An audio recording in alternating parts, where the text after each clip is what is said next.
y'all? Cut my grass last week, I think all I cut was dust. Next, I'd like to introduce Kristen Williams, County Executive with Comcast. We are grateful to have Comcast involved in Walton County, all the great things you do. As always, we're appreciative of our sponsors. We couldn't have events like this without the support of our sponsors. We appreciate Comcast, everything you do in our community. Good afternoon. Thank you for having us today. I just wanted to touch on Comcast, what we do, who we are, where we are, and what we can do for you guys. I'll try to make it short and sweet, and so we can move on to the next speaker. First of all, on your table, you guys probably have a packet. And on the front page, it just kind of is an overview of Comcast. There's several different divisions that people sometimes get confused about. We have recently changed our name to Xfinity, so there's been a lot of branding in the market that is now Xfinity. It's the same thing. We still offer television, internet, and telephone for your home and for business.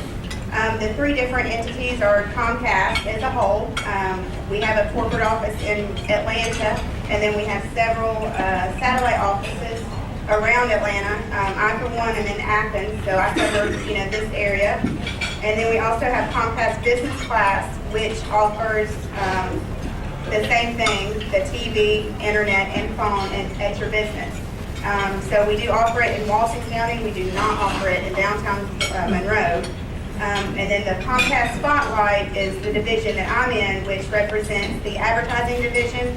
So if you have Comcast at your house or your business and you see local commercials or local businesses, that's what comes through me. It's not that expensive as people think it is. If you see Mike Cash on ESPN or Walton County Chamber of Commerce on Fox News, it's really affordable and it's zonable in the Monroe, Walton County, Loganville area, as well as Atlanta. On the front page, it just is an overview of who we are and the fact that Comcast is a huge company. We own NBC, so we are part of Universal Studios down in Florida. And no, I don't have free tickets to Universal, I wish I did. But we're part owners of some sports teams as well. We are involved with the Weather Channel, which is based out of Atlanta. We do advertising on weather.com. If you see the little ads on there, that's us. And then Fandango, iVillage, A&E, we own all of that. We own the Trash TV of the network that goes through us as well. So basically, it's our services as far as Xfinity TV is if you want the service, you can do a bundle, which we do a lot of commercials advertising that. And we do the TV, high-speed internet, and the phone. What's cool about it, the internet service is amazing to me and the quality of it and how fast it is. And we pull TV commercials online all the time, and the quickness amazes me with the service.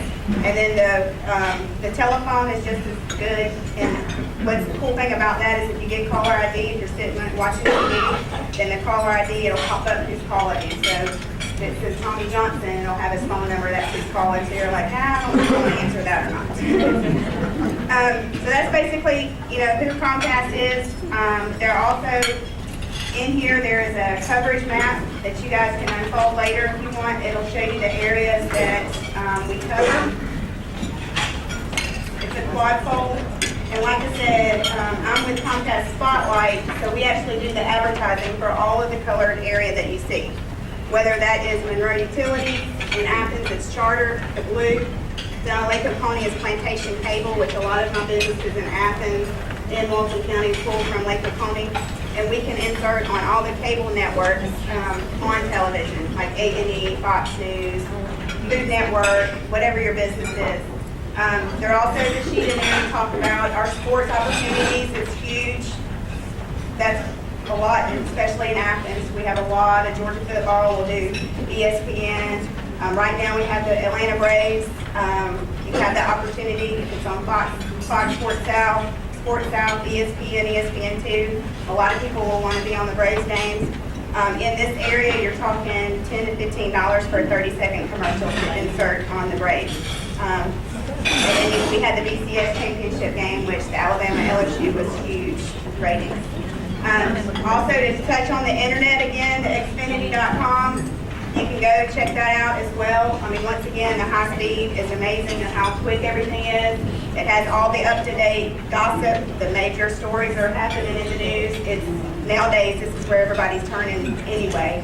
It's on Xfinity.com. Generally, if people sign up for cable, we usually will get the Xfinity. You get an email address as well, and this is the service. This is an overview of Xfinity.com and what it offers. And so this will just tell you a little bit. On the back is Charter for Athens. And then the last one was a little piece of paper like this, a booklet with little hands on it, and that will tell you all of the cable networks that we have for Comcast, and we can insert commercials on there as well, depending on what area you want, whether you have a location in Social Circle, or some of you guys may have a location here, but you have one in Snellville. We can advertise, we geographically will advertise it depending on where your business is and who you want to target and how far out you want to go. So that's a little bit about overall what we do, and I'd like to introduce Tommy Johnson. He also is with Comcast. He's in our corporate office in Norcross. And is there anything? No, it was great. I just wanted to mention also the Internet Essentials program that we offer. That's for, it's part of the bridging the digital divides. And that's, we have internet, discount internet for students. They're part of the free and reduced lunch for grades K through 12 as part of the local school system. That's available when you log on to Comcast.com to access that information as well. It's called Internet Essentials Program. And I'll be if anyone have any questions about this. Thank you for your time.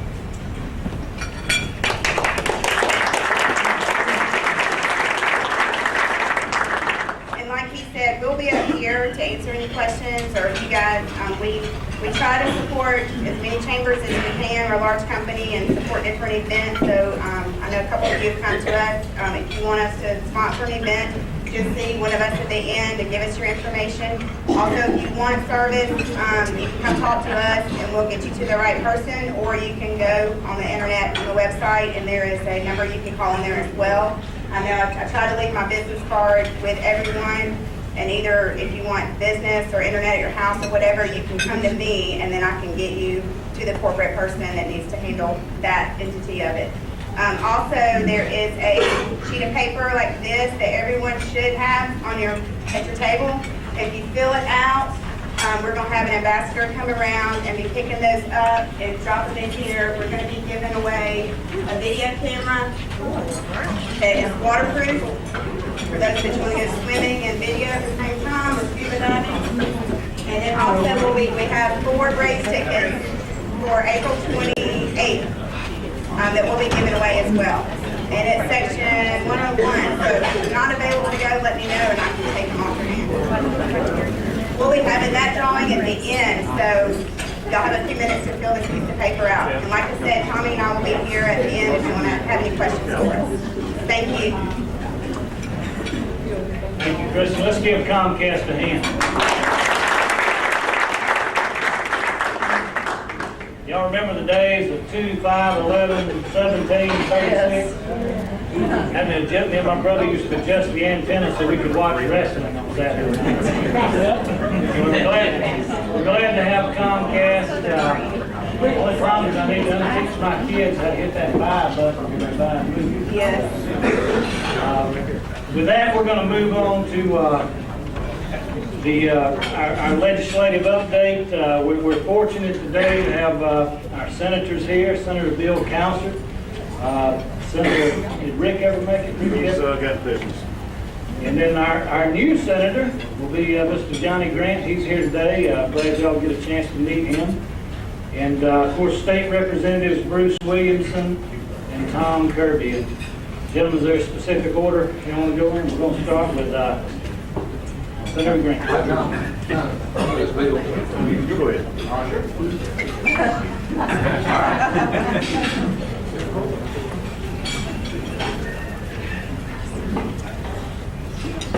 Bill didn't have a choice in that decision because we thought he was running a little bit late, and so I'd already drawn the short straw.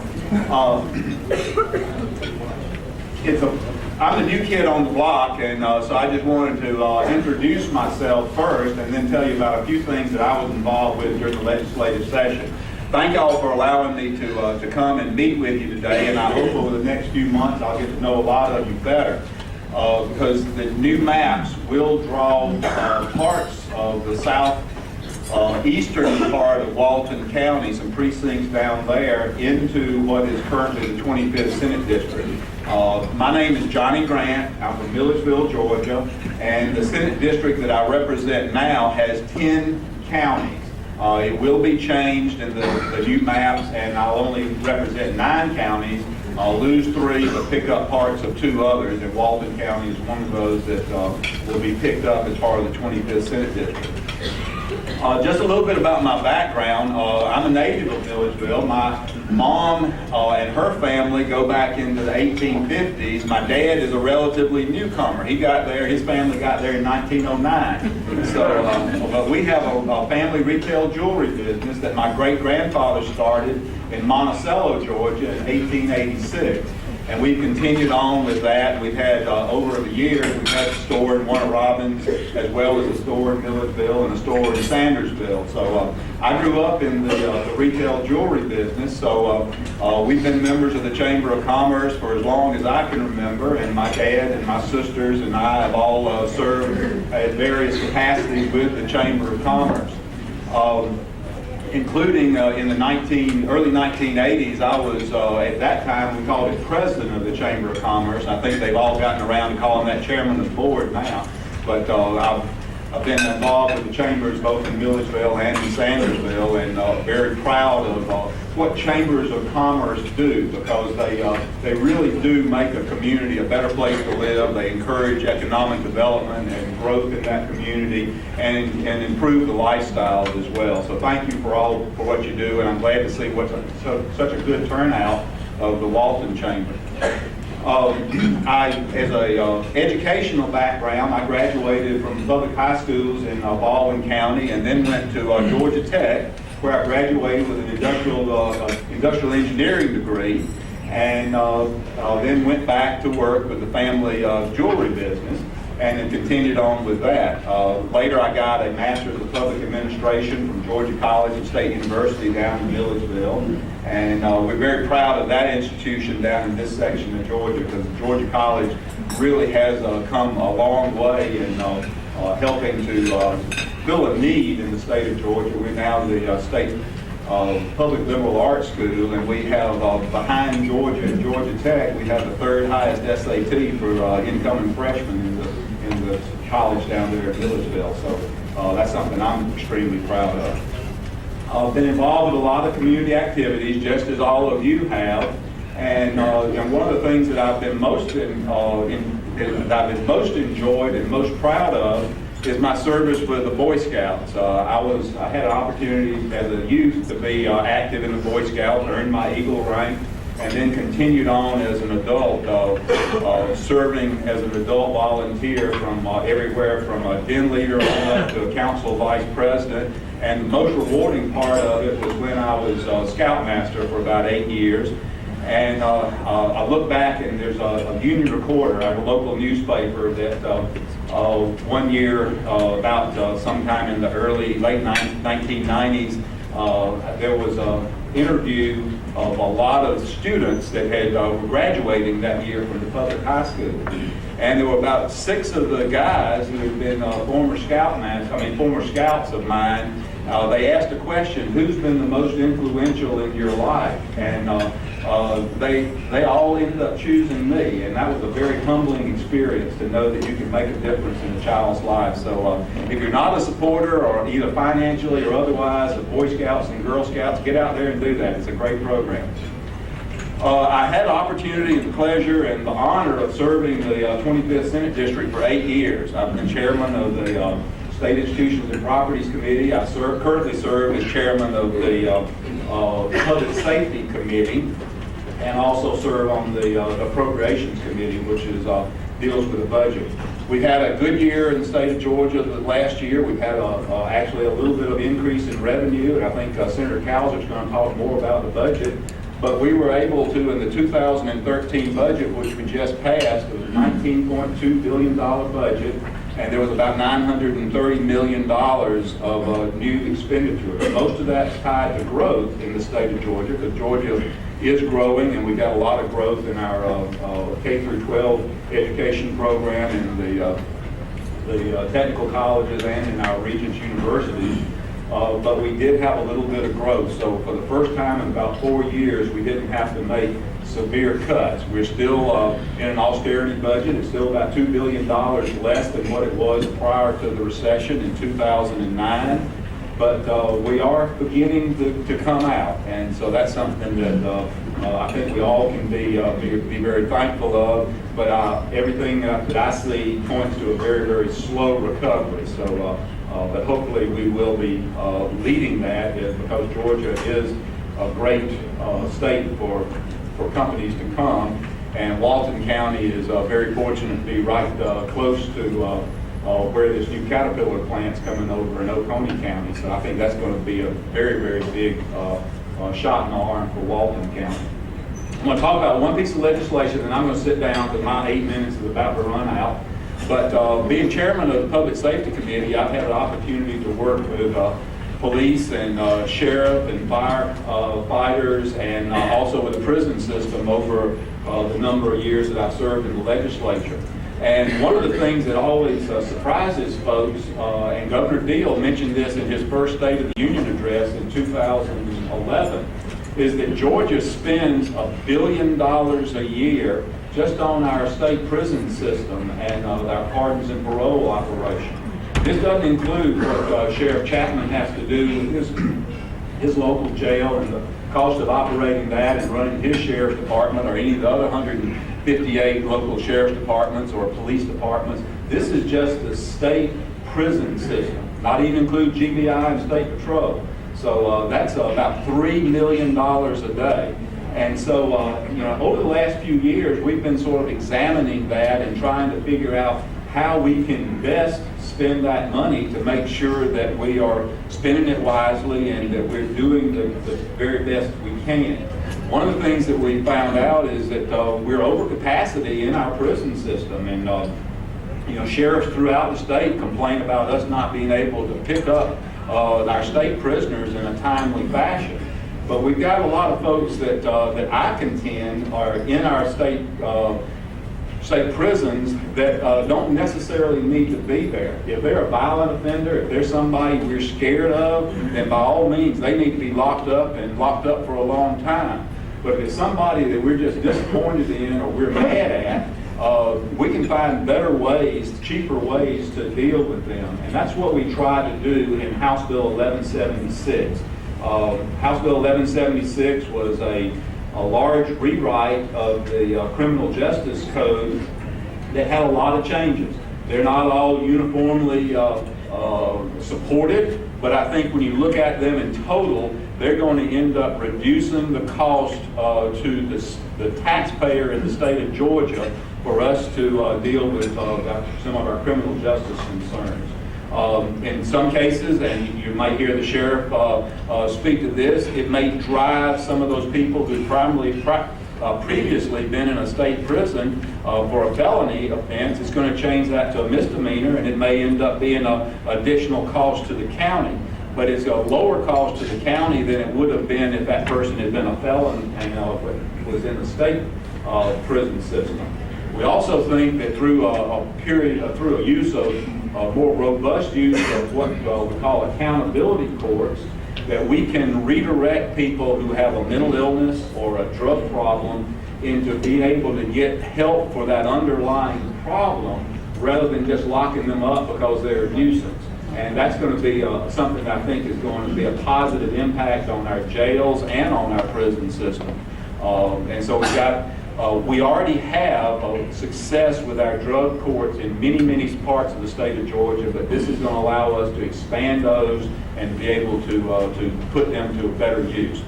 So, I can go on and on about some of these things, but my time is up, and I'll be happy to stay here and answer questions and talk about some other issues. We did a lot during the legislative session. There were about 172 bills that we passed, there were about 1,000 that were introduced, 172 general bills that were passed.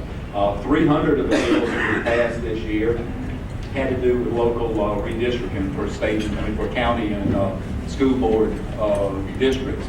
But I'm going to turn it over now to Senator Cowser. You're the next up.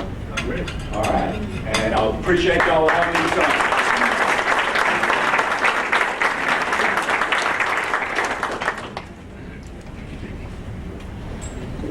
Good to be back here. I'm sorry I was running a little bit late today. You know, one of the strengths and weaknesses of our system is that we are citizen legislators. So now once we get done with that 40 days in Atlanta, we come back to our real jobs so we can make a living. I was caught up in a mediation this morning and just had to race down on time.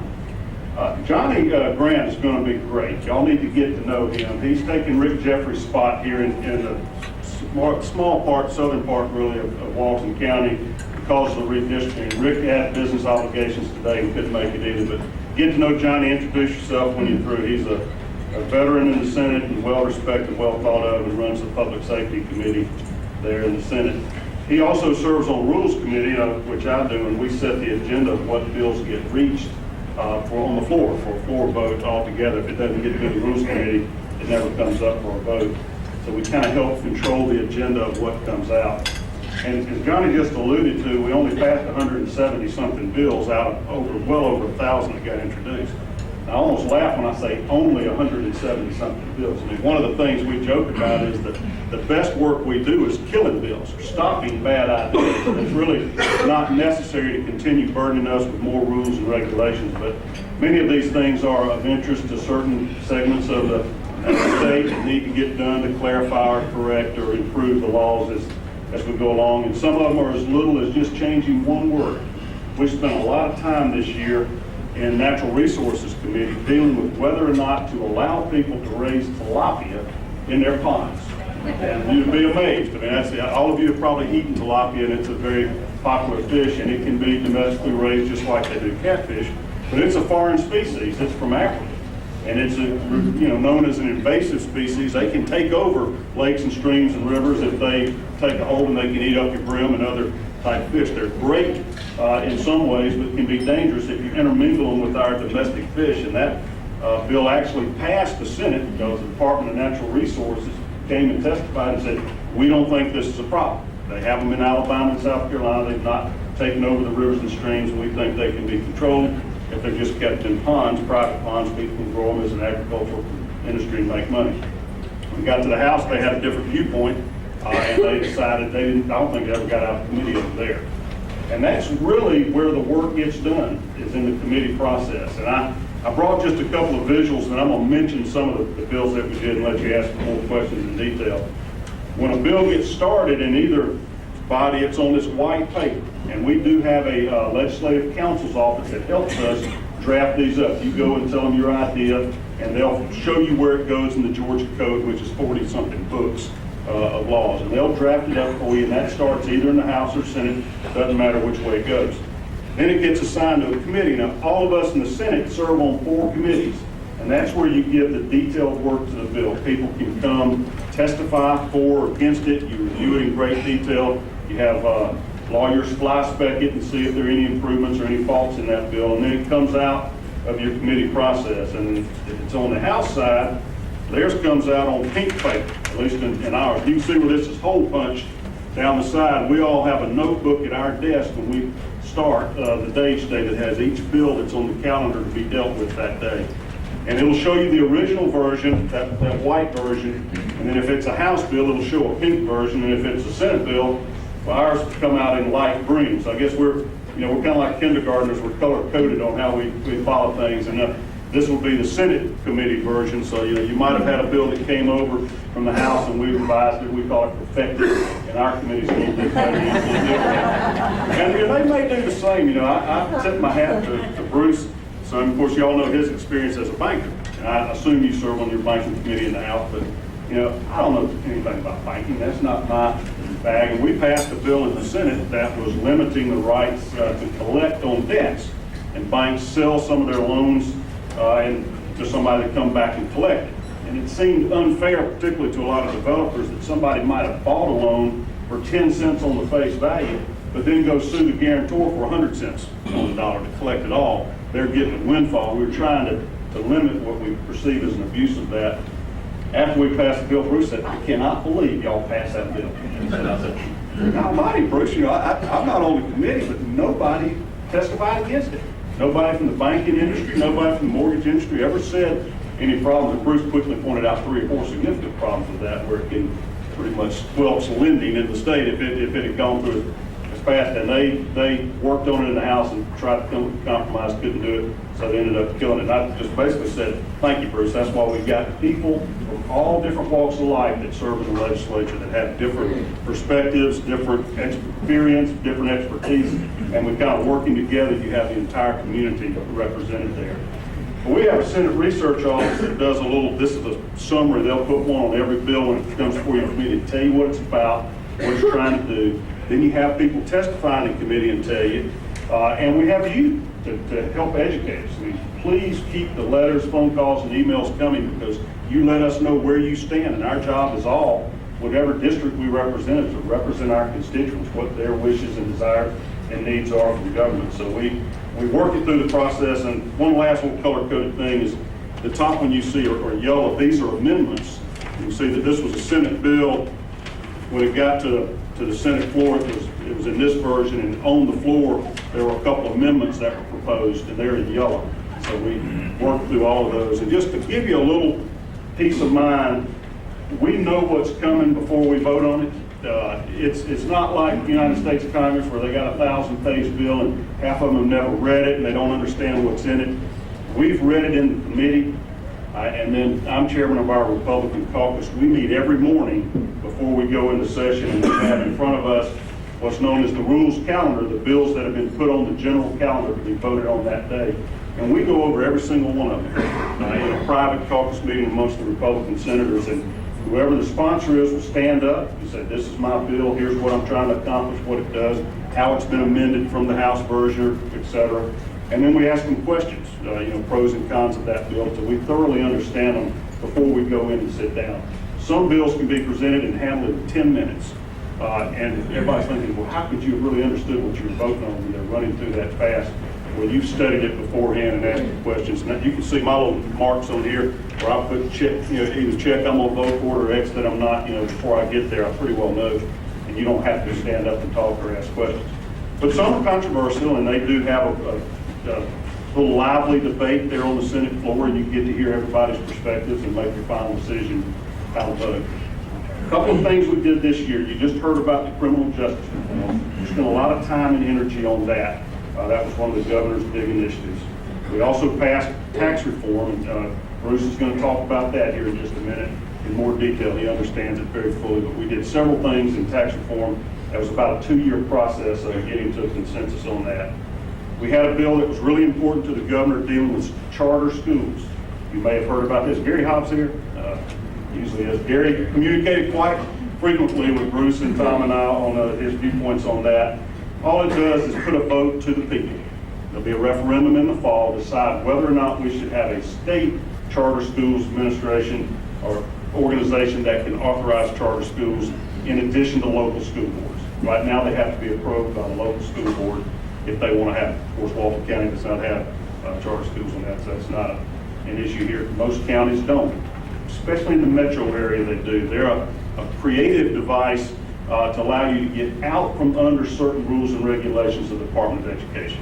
You maybe don't have to have the exact same class size or certain instructional methods or whatever. You can be more creative in your educational reforms there. And if the people agree, the majority of the voters, that we ought to have another avenue for creating these sort of modern type of creative schools, then they'll authorize a state charter school commission. If they don't, we'll continue with the current system of those being controlled by the local school boards. We did pass a metal theft bill, Sheriff. I know that your sheriff's organization was very instrumental behind that.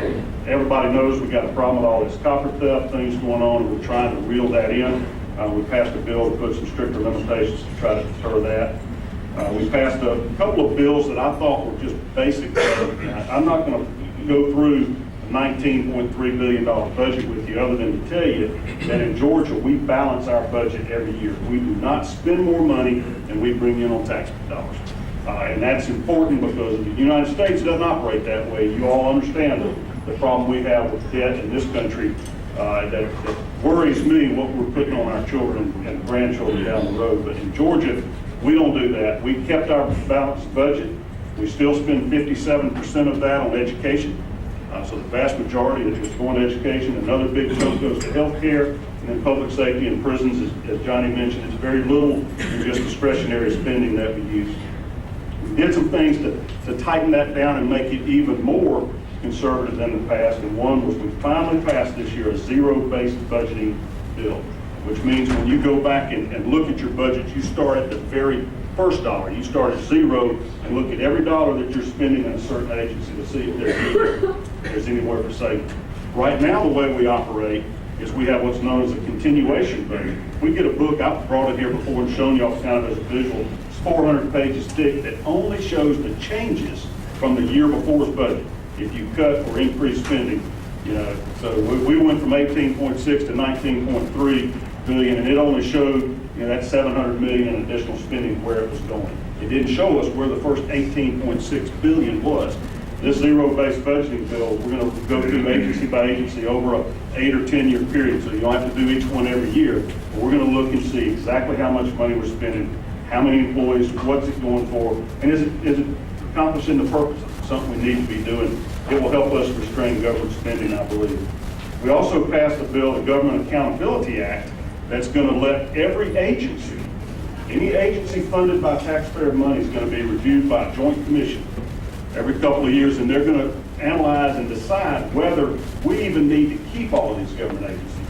This is to restrain the size of government. If that joint committee, it's got senators and House members, comes back and says, we don't need, agency A, B, or C, whichever it might be, then the legislature has to affirmatively act to reinstitute that organization or that agency to fund it in the future. So we're going to go analyze every branch of government, every agency to see, are they necessary? Are these agencies doing what they were intended to do? Are they an effective use of our taxpayer dollars? And finally, we passed an open meetings bill that the Attorney General is very strongly behind, which is going to have sunshine in government, give more accessibility to the citizens to see what's going on in government, to obtain any government documents and records, and to make that be a more transparent system. I know I'm talking fast, I'm just covering some of the things. We felt like this session went fast. There's a joke that it's 40 days and 80 nights in Atlanta because somehow another way they do math over there, this 40-day session always starts on the second Monday in January, lasts sometime well up into April. This year we were out by the end of March and it clicked right along. I felt like everything was very streamlined, efficient, and organized, and we went through people's business in a fast way in a short amount of time, so it cost less money, and we could all get back with our constituents and hear from you and make a living as well on the side. It is an election year. I will be running again. I want to tell you, I have been just honored to serve the last 6 years, and I look forward to continuing to represent the 46th district. I'll stand down and turn it over to Bruce Williamson, hear from the House perspective, and we'll all be available afterwards for questions. Thank you.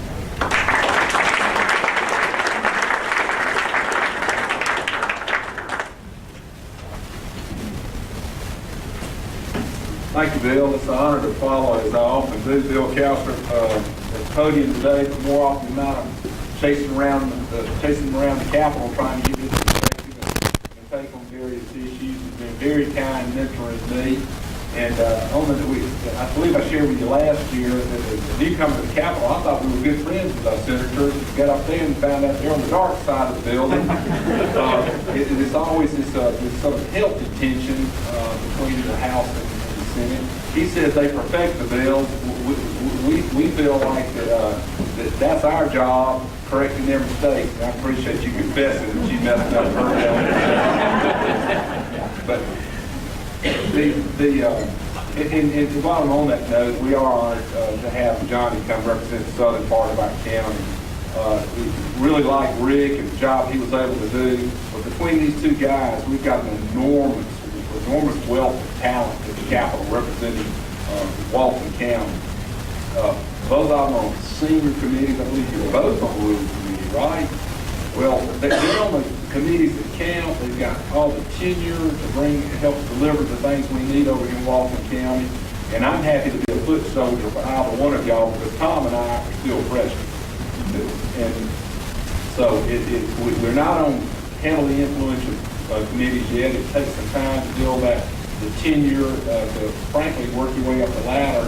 Neither Tom nor I are afraid of hard work, but we're not quite there yet to be able to move the needle very far on both more influential committees. So grateful to have Johnny and Bill both representing Walton County. Bill is our senior member of the Walton County delegation. He assigned me my duty to talk about tax bill. I believe everybody in this room certainly pays taxes, so I'm trying to hit the highlights of House Bill 386. Probably most phone calls I've got about this bill is all about the new changes on titles, the way we pay for our automobile title fee bill, the way we pay our taxes on our automobile. I'm not going to say it's simple, but I believe you'll like the metrics of it. And back it up a step, there's nothing in House Bill 386 that has not been fully vetted and discussed over a long process, at least 24 months.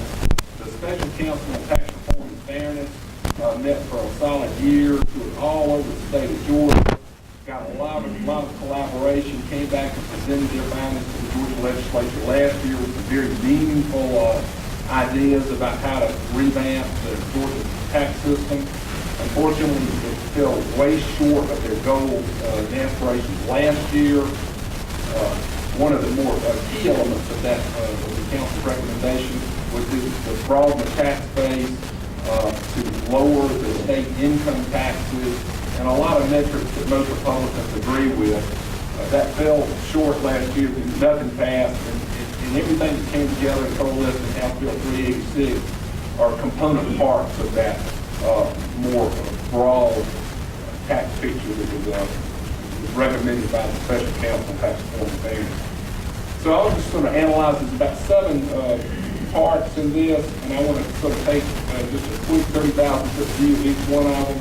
But again, the one nearest and dearest to most of us is how we pay our taxes on our automobiles. Beginning March 1st of next year, any car retitled in the state of Georgia will be subject to the first year, 2013, a 6.5% title fee. This is in lieu of the sales tax we're paying. Currently, if you buy an automobile from a new used car dealer in Walton County, you're paying a 7% sales tax.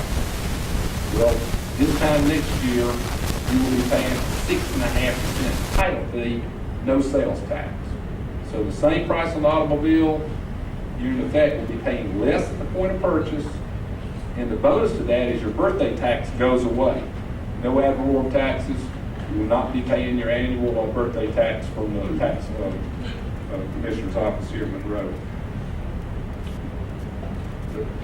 If you do not purchase a new car, you will continue to pay the current ad valorem tax system that we're all paying right now for as long as you own the car. If it's a family transfer, there is a much lower fee involved. I believe it's 0.5% title fee change. And it's basically almost an administration fee, but in return for that, your ad valorem taxes go away. So it's a net pickup for the family in scenarios such as that. There's some special administrative details. If there's one spouse dies and the vehicle's inherited, there's even a lower fee than that, is my understanding. So, but again, when that happens, the ad valorem taxes go away in future years. I'm going to skip on over to the, and the one thing on that is that casual sales in effect become taxed in this metric. When the Special Counsel on Tax Reform and Fairness was doing their national studies, there's only a few states that do not tax casual sales of vehicles. This methodology will start doing that. Most of those states, though, still have some sort of ad valorem tax, and that's the pickup for us, where we don't have to pay the continuing fee on that. moving ahead, there's a very nice addition to this code. Georgia was in effect, from an income tax perspective, penalizing married couples filing jointly. This act will raise the married exemption by $2,000, which is equivalent of $120 per family, per married couple per year. Income tax advantage. It doesn't sound like a whole lot, $10 a month. If you figure there's a million people married, that's 500,000 households, or $120 a piece, that's $60 million that is otherwise going to the state treasury. But because of the way it's currently, the code is currently written, married filing jointly are paying more tax than two single people filing, or two people cohabitating filing separately. So it's a family-friendly addition to the tax code. When Sonny Perdue was leaving office, or his final term, Tom and I were not there, but these two senators were. There was a bill, how do I say it other than sort of forcefully pushed through, about retirement income exclusion. The governor thought it would be a good idea to make the state of Georgia a retirement mecca. He felt like that if we eliminated any income tax from seniors, that we would become a Florida and attract a retiree population. The problem from anybody that embraces the fair tax or a broader based tax metric, as do I, is that that's really cutting off one edge of the income stream. 47% of Americans, or plus or minus 47% of Americans, pay no income tax at a state or federal level. And then the state of Georgia was migrating over a period of years to saying that anybody that retired in the state of Georgia didn't pay any state income taxes. It costs the same amount to provide necessary goods and services to the people in the state of Georgia, and all that's going to do over time is put more of a burden on our younger working families, people in the beginning of their career curve that we're trying to put food on the table, and the kids through Little League, and all the pressures on our young people, our children and our grandchildren. So I fully supported the idea of capping that limitation. Last year it was $35,000 per person, or $70,000 per household. It does move up in 2013 to $65,000 per person, which is $130,000 per household. In addition to which, most retiree households are getting some form of Social Security, which is again income tax free in the state of Georgia. So that is a healthy chunk of household income for our retiree population that will not be taxed. And in fact, by capping the exclusion at $130,000 per household, I'm fairly confident in saying probably over 90% of our families in the state of Georgia will not be affected by the capping on this bill. And I'm closer to 65 than not. I think it's inherently unfair to pass some magic finish line, to toss the football back to everybody behind me, that they have to pay tax for government services that I get to continue to enjoy, especially when people ahead of me have been paying that same tax for a long time. I think it's a fairness issue. Moving on, there was a similar idea. There was some tax credits given to conservation easements that have been granted in the state of Georgia. This is married back into federal legislation, as I understand it, that when you take a piece of land, basically covenant not to ever subdivide it or develop it, you're giving away a substantial future income stream if in fact that land had decent development potential. It was based on appraisals. The federal code allows for generous federal tax exclusion. The state of Georgia had backed into some very generous state income tax exclusions as well, and then we're going to cap that at $500,000, and you can only sell your income tax credit one time. It was beginning to be an industry developed, as the attorneys are pretty smart. It didn't take a very long to get professional consulting services to start trading these income tax credits, so someone that might not otherwise have had any idea that their land had development potential sells it, they can't use the credit, places their land in a conservation easement, they really frankly couldn't use the income tax credit, but they sell it and it just starts an industry which could get way out of control as far as shifting the burden of tax for necessary goods and services to other people. I'm going to speed up a little bit. There's some sales tax exemptions. We're going to eliminate the sales tax exemption for film production activities. The film industry already gets a very generous tax structure here in the state of Georgia. They are growing that business, putting a lot of people to work and paying a lot of ancillary taxes through other activities they've got going, and that industry was fine with that, but it would save our allow us to use those dollars more effectively elsewhere. The big thing that the manufacturers and business coming in to look at the state of Georgia was very interested in is our elimination of sales tax on energy inputs used in manufacturing. We were the only southeastern state that continued to tax the energy inputs. When you manufacture something, we're talking about the sales tax on everything from electricity, gas, coal. It made manufacturers look more favorably to our sister neighboring states. With this legislation, we will take that tax burden off our manufacturers, and frankly, that was promised, but basically by the governor, gave a strong signal to Caterpillar that that would be in this legislation. The governor did deliver through us all working together at the legislature, and that's one of the big reasons that Caterpillar showed up here. We feel like we've got some other good industrial prospects across the state that could be following that. So this is a very healthy for the state of Georgia. It was imperative for the Dalton area where we've lost so much textile manufacturing and carpet industry up there. Similarly, there's going to be some sales tax leveling, I would say, in the agriculture industry. Energy inputs for a poultry house didn't have to pay sales tax, but if you had a farrowing house, you had to pay sales tax on the energy use, and none of that made sense. People couldn't keep track of it, so we're leveling out, putting a lot of common sense into agriculture exemptions.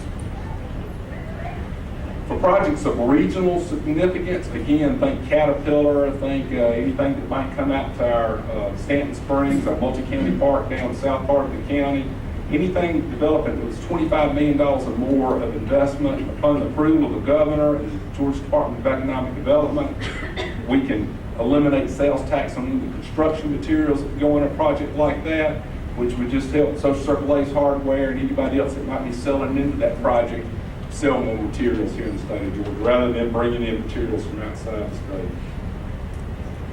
There's a minor technical adjustment in jet fuel exemptions, and frankly, Delta Airlines was getting an unfair allocation of some tax credits, leveling the playing field there because we've got a major investment with, frankly, we had a major investment with AirTran anyhow, but now with Southwest coming in, both Delta, Southwest, and any of the other air traffic carriers will be able to enjoy the same exemptions on jet fuel, or the same break on their sales tax on jet fuel. And it will actually encourage logistically that they there's a possibility we might even collect more money because aviation is a logistics business, and these big jets come in, they're more likely to top off or buy more fuel in Georgia if their overall expense is lower when they're on the ground in Hartsville, if that makes sense to you. I'm going to wrap it up here in just a minute, but how many of you have ever heard of a consumer's use tax return? This is something that's been a law in the book since 1951. What it means is anytime you buy anything and use anything in the state of Georgia, the state is entitled to sales tax, and the local government, if they have any kind of sort of sales tax, and we obviously do in Walton County, we've got 3% local option sales taxes. Consumers in the state of Georgia are supposed to pay those taxes. Well, all of us are used to the metric of going into Mike Cash and buying a computer or some office supplies and paying our 7% at the cash register, 4% goes to state, 3% goes to local auction. Mike collects it, and for the 20th of the following month, he remits those tax collections to the state. Well, every time my wife has bought a Bible study book from Amazon.com, and ever since Amazon came around, she's been breaking the law, and I've been complicit with it, because we hadn't been remitting any kind of sales tax. We buy the Bible study book, use it in our house. That's, according to the Georgia Code, we're supposed to be paying sales and use tax on that. Nobody fills this form out. I've been breaking the law. Everybody in the Georgia General Assembly's been breaking the law. And what a tweak in this code will be is that, frankly, internet retailers like Amazon, when we can establish the fact that they do have a physical presence in Georgia through their retailer network, that those large retailers that are selling more than $10,000 a year or more, larger retailers, do establish the fact that we've got physical, it's called Nexus in Georgia, and those sales, Amazon and other similar large out-of-state retailers have to start collecting sales and use taxes otherwise due and payable by all of us anyhow. So I'll wrap it up now. I'm probably going way over my 8 minutes. I hope that gives you a quick overview of what House Bill 386 does. You see me after the meeting, I'd be happy to answer any questions. Thank you.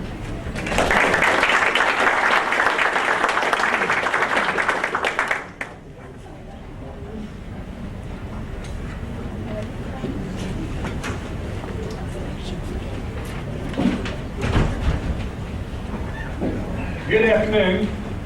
I'll try to make up for some lost time. The junior member of the delegation,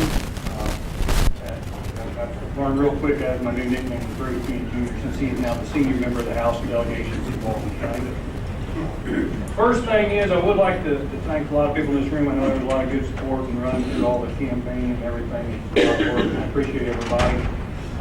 If you're in the 111 part of Walton County, Bruce's district, you've got an outstanding representative, Bruce, and I can't tell you how much support he's been for me, mentoring me when I got down there, showing me the ropes, keeping me out of trouble. Bruce and I both brought our new maps for the redistricting. That'll start with these July primaries.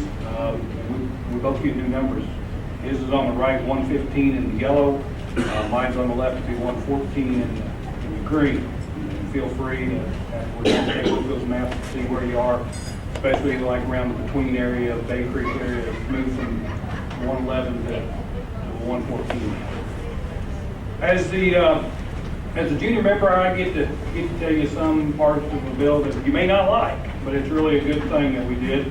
And I think it really shows what this General Assembly was all about, and that's standing up and doing what's right, and things that we have to do for the state of Georgia, even if everybody doesn't think it's going to be the best thing for them, but we can explain why it is. And that's dealing with your unemployment tax account. Right? The bill came for us, and in my committee, by the way, my committees, I'll tell you since I'm fairly new, I got agriculture and consumer affairs, industrial relations, and then human relations and aging. So if you like to eat, if you want to work, or you expect to grow old, my committee will deal with it. We'll touch all of it at some point, I hope. But in industrial relations, this bill came forward about our unemployment tax. And this goes back to Commissioner Thurman borrowing $700 million from the federal government. And this fall, we've got a $45 million payment due to the federal government. If we don't make that payment under the terms of that, the federal government comes in and they will double everybody's tax account, and then they will add a $21 per employee charge that goes up by $21 every year until this is paid off. And the estimate would be sometime probably about 2019. So you're looking at doubling everybody's tax account if we do nothing. And also for every employee, you start with $21 the first year, $42, $63. You can see some major employers in the area that would be a very significant change in how much they're paying in unemployment tax. So what this bill did is we're going to increase the unemployment account by 50%. We've cut it in half what the increase is going to be. We did change the base from 8,500 to 9,500. We also thought it would be fair for the employees to share in this vote as well, in which the federal government now is picking up so many weeks of unemployment. Currently, Georgia, the person unemployed in Georgia with the state and then the federal kicking in could be at 79 weeks, with the first 26 weeks in Georgia. So we reduced that to 20 weeks. So now they'll still be able to get 72 weeks of unemployment, well over a year. And that 6 weeks is going to save us enough money, along with the increase of 50% of tax count, that we can be able to make a $45 payment to the federal government without anything else to make it happen. We also then put in a sliding scale on the unemployment. It starts at 20, but as our unemployment rates go down, that scale, the number of weeks a person's eligible is actually going to drop. It'll go all the way down to 14 weeks. And I think there's a lot of people I know at events from different human resources events that I've been involved in as well, realize that when we get down to that normal employment in Walton County, I know at times we've been down below 4%, and not that many years ago, somebody's not going to be out of a job for 14 weeks or longer. They can certainly find it if they're willing and able to work. So I think that's a good bill that shows that when we're backs against the wall, we've got a problem. This group in both the House and Senate were willing to stand up and say, what can we do to fix this problem and handle the situation?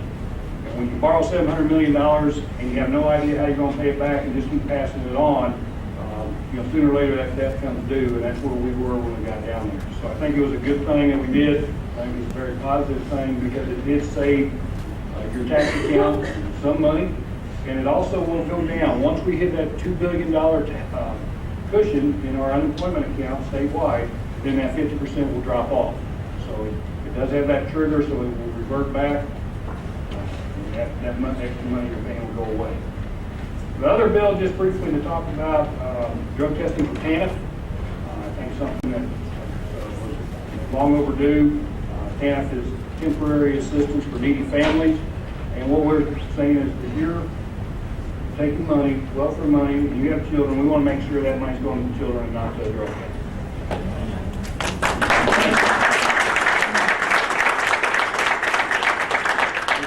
Comfortable. The wording of this bill was modeled after other states that have already been challenged in the courts and held up, and I think we're very confident that this will hold true and with not any real problems going forward.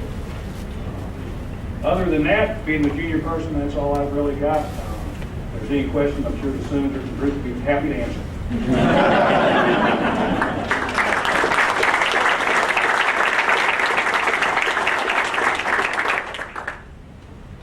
Thanks to each of you gentlemen. I appreciate everything you do to represent Walton County and the business community here. And I can honestly say that, when I talk to these guys, each one of them, every time I talk to them, I say, what can we do for you? And of course, that's a typical politician response, but they actually follow up on whatever I ask them. And I usually get a phone call or an email from Bruce Williamson within 15 minutes. He's like to call and he'll let you know what's going on. So I appreciate everything you guys do. Senator Grant, we're glad to have you. Notice Rick wouldn't even show up today. We've appreciated Rick, all he's done for us. He's a great guy. And of course, they had to, due to population growth in Henry County and Rockdale, we lost him. But I think we're well represented. These gentlemen will be around after the meeting if you have any questions. We'll move on now to the Member of the Month Award and Ms. Terry Brazel, who chairs our Business Council.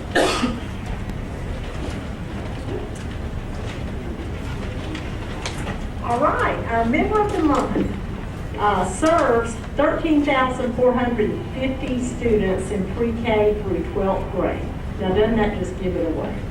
Employs 2,400 people, the largest employer in Walton County. They have 15 schools, including 9 elementary, 3 middle, and 3 high. 77% of the certified staff hold advanced degrees. The graduation rate has improved from 58.8% in 2003 to an all-time high of 84.8% in 2011. Schools are identified as distinguished schools by the Georgia Department of Education. The school superintendent, Mr. Gary Hobbs, who could not be here today, serves as one of our chamber directors. He is always supportive, along with the school system, of our chamber. They are supportive of projects. They give us use of the school facilities, and they also helped us with our Buy Local campaign by allowing the Walnut Grove High School to do the filming for us. They are supportive in the community and they are very much involved with the Communities in Schools program to help all the needy people that are around, including the needy students. And we are so thrilled today to honor them. This would be, as we all know, Walton County Public Schools Superintendent Gary Hobbs, and here to receive the award is Nathan Franklin, Assistant Superintendent of Schools, effective June 1st. So Nathan, if you were here, please come forward.